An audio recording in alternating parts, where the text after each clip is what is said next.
धनुभाऊंचं नाव त्याच्यात निष्पन्न होत नाही, त्यांना क्लीन चिट देण्यात येत आहे.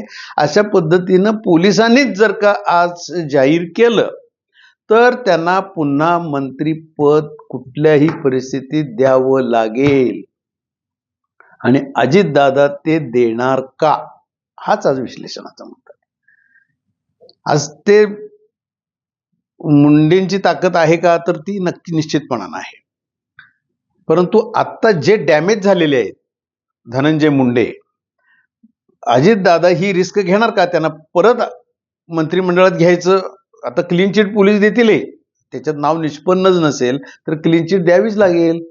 परंतु ती दिल्यानंतरही त्यांच्याबद्दलचा असंतोष त्या भागामध्ये जे झालेला आहे, त्यांच्याबद्दलचं संपूर्ण राज्यामध्ये जे चित्र निर्माण झाले, धनंजय मुंडेंची प्रतिमा जी डागाळलेली आहे, अशा अवस्थेत राष्ट्रवादी अजितदादा गट पुन्हा धनंजय मुंडे यांना मंत्रिपद द्या म्हणून देवाभाऊंना आग्रह करतील का?